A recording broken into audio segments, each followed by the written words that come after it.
Assalamualaikum warahmatullahi wabarakatuh. Nama yang diberi ialah Nur Aila Afifah binti Omar, Nur Aina Nafisa binti Nurdin, Nur Aina Hasanah binti Abdul Razak, Aisyah Aliyah binti Jami'an, Amni Syahira binti Ahmad Razi. dari kelas J4 CEEH 110 2D. dari Fakulti Kejuruteraan Kimia. Lakukan untuk memelihara, melindungi dan menjaga sesuatu agar dalam kondisi yang baik, aman dan terjaga keberlangsungannya. Menjaga melibatkan kesedaran, tanggungjawab dan tindakan proaktif untuk mempertahankan sesuatu agar tetap terjaga nilai dan keberlangsungannya. Isi laut pula ialah kumpulan air masin yang mempunyai jumlah banyak dan luas yang membanjiri dan berkongsi daratan atas benua atau pulau. Laut juga didefinisikan sebagai air yang menutupi permukaan tanah yang sangat luas dan mengandungi garam. Laut memainkan peranan penting dalam kehidupan manusia. Menjaga laut sebagai asas jaminan keselamatan negara menunjukkan pentingnya menjaga dan melindungi sumber daya laut serta memastikan bahawa kegiatan manusia yang melibatkan sumber daya laut tidak terancam. Kajian literatur. Berdasarkan kajian literatur yang telah kami kaji, teori yang spesifik yang berkaitan dengan isu atau masalah berkaitan laut ialah teori kesan pencemaran laut. Hal ini dikatakan demikian kerana sumber pencemaran seperti tumpahan minyak, kotoran atau pembuangan sampah daripada pertanian, domestik dan radioaktif di laut. Hal ini dapat memberi kesan kepada kesihatan manusia. Sebagai contoh, makan makanan laut yang tercemar dapat menyebabkan keracunan makanan kepada manusia.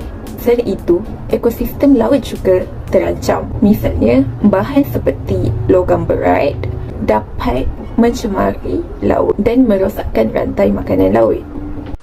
Bagi mengatasi isu yang berkaitan dengan pencemaran laut ini, dengan penegakan undang-undang dan mengawal undang-undang tersebut agar tetap teguh sebagai satu kebiasaan kepada masyarakat demi keteraturan, keselamatan, kebersihan dan juga keamanan di laut. Selain itu, pihak bertanggungjawab juga mengenakan denda yang setimpal kepada jenayah yang membuat pencemaran di laut kerana disebabkan pencemaran ini hidupan di laut tercemar dan mengalami kepupusan sehingga mengganggu sumber pendapatan dan sumber makanan penduduk di Malaysia. Akhir sekali, memperbanyakkan lagi industri aquakultur kerana kaedah ini mampu meningkatkan kualiti dan kuantiti ternakan sekaligus menghindari hidupan ternakan ini daripada pencemaran laut. Seterusnya, terdapat pelbagai isu daripada kajian lepas yang mengenai laut. Namun begitu, kami akan fokuskan kepada tumpahan minyak. Tumpahan minyak terjadi akibat daripada minyak yang bocor ke perairan laut. Hal ini berlaku disebabkan oleh aktiviti manusia yang menggunakan minyak atau kemalangan kapal tangki. Tumpahan minyak menyebabkan aktiviti pelayaran, perikanan dan industri yang bergantung pada laut terganggu. Di samping itu, tumpahan minyak juga dapat memberi kesan negatif kepada kesihatan manusia. Misalnya, manusia yang terdedah kepada minyak dapat mengalami masalah pernafasan atau iritasi kulit. Iaitu peraturan yang ketat untuk mengawasi dan mengatur pengangkutan minyak untuk kapal tangki sangat penting untuk mencegah tumpahan minyak daripada mencemarkan air laut. Punca-punca berlakunya kekurangan makanan laut di Malaysia. Antara punca berlakunya kekurangan makanan laut di Malaysia adalah seperti berikut. Yang pertama adalah disebabkan oleh faktor cuaca seperti faktor musim tengkujuh dan juga musim kemarau yang berpanjangan. Sebagai contoh, apabila musim tengkujuh melanda Malaysia, nelayan-nelayan takut untuk ke laut untuk mencari makanan laut kerana mereka takut akan ditimpa oleh bencana yang datang secara tiba-tiba. Faktor yang kedua pula ialah faktor eksploitasi. Antara contoh faktor eksploitasi adalah seperti penangkapan ikan secara berlebihan atau nama lainnya ialah overfishing, pencemaran laut yang disebabkan oleh aktiviti manusia iaitu tumpahan minyak, serta pembuangan sampah jenis plastik oleh sesetengah individu yang tidak bertanggungjawab tanpa rasa bersalah ke dalam laut. Hal ini bukan sahaja telah merosakkan habitat hidupan akuatik di Malaysia, malahan juga telah meningkatkan populasi kepupusan hidupan akuatik di Malaysia. Dan faktor yang terakhir sekali adalah faktor ancaman pengganas seperti lanun di perairan laut negara kita. Seperti yang pernah berlaku di Lahad Darul Sabah pada bulan Februari tahun 2017. Hal ini telah jelas memperlihatkan kepada kita betapa kurangnya sistem pengawalan perairan laut negara kita yang seterusnya telah mampu mengganggu gugat sumber makanan laut di Malaysia. Kesan-kesan kekurangan makanan laut di Malaysia. Pencemaran laut memberi banyak kesan buruk kepada organisma akuatik maupun manusia. Laut yang tercemar oleh pembuangan sampah sarap, pengaliran sisa toksik dari kilang-kilang dan minyak mentah dari kapal-kapal tangki yang bocor akan menggalakkan bakteria untuk terus membiak dan menjadi masalah kepada kehidupan di dalam air maupun kepada manusia sendiri. Sekaligus memberi kesan kepada kitaran makanan dengan mempengaruhi dan meracuni hidupan-hidupan di laut seperti ikan, rumpai laut dan sebagainya. Hidupan laut yang telah tercemar akan menyebabkan pelbagai penyakit bawaan makanan yang boleh memudaratkan manusia. Lebih 200 penyakit dari cirit-birit hinggalah kepada kanser disebarkan melalui makanan yang tercemar sama ada secara fizikal, kimia atau biologi. Penyakit bawaan makanan menghalang perkembangan sosioekonomi dengan menekan sistem penjagaan kesihatan serta merugikan ekonomi pelancongan dan perdagangan negara.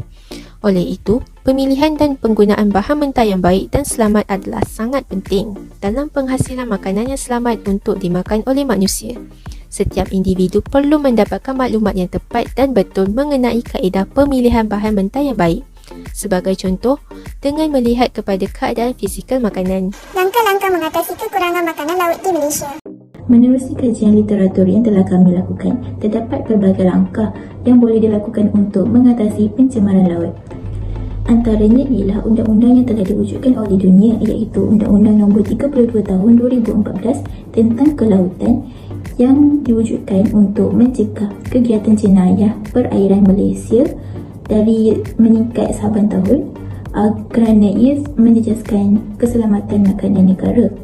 Undang-undang ini diwujudkan kerana tindakan dan peranan pemimpin amatlah penting dalam menjayakan sesuatu rancangan agar dapat mewujudkan negara yang aman dan bebas daripada jenayah, terutama sekali jenayah laut. Selain itu, pemantauan laut juga boleh dilakukan untuk memastikan aktiviti-aktiviti industri oleh sesuatu organisasi dilakukan mengikut peraturan yang telah ditetapkan. Hal ini dapat memelihara dan memelihara hidupan akuatik agar tidak pupus dan dapat memberi makanan yang sihat dan segar kepada manusia. Akhir sekali, pihak berkuasa juga boleh melakukan pemantauan yang kerap agar dapat mengelakkan berlakunya pembuangan sisa bahan kimia oleh pihak kilang yang dapat mencemarkan air dan seterusnya mengurangkan kualiti sumber makanan di Malaysia. Kesimpulan, menjaga laut sebagai asas jaminan keselamatan makanan negara. Perkara yang boleh saya simpulkan daripada kajian yang kumpulan kami telah jalankan ialah penjagaan perairan dan ataupun laut negara amatlah signifikan kerana ancaman-ancaman maritim yang terjadi telah menggugat keselamatan negara serta hidupan laut yang merupakan sumber utama, sumber pendapatan dan juga sumber makanan kepada penduduk. Ancaman-ancaman maritim ini juga telah memberi kesan kepada ekonomi negara di mana Malaysia mengalami kerugian dengan jumlah yang sangat banyak. Jadi bagi menangani masalah ancaman maritim kepada perairan negara kita ini, pelbagai langkah-langkah yang telah kami ketengahkan kerana kami yakin ia mampu membawa kepada perubahan. Oleh itu, ia menjadi tanggungjawab semua rakyat Malaysia untuk menangani masalah ini dan diharapkan kajian yang kami lakukan ini mampu menerbitkan kesedaran dalam diri setiap masyarakat, terutamanya generasi muda, betapa pentingnya menjaga laut sebagai asas jaminan keselamatan makanan laut. Itu sahaja daripada kumpulan kami. Sekian, terima kasih.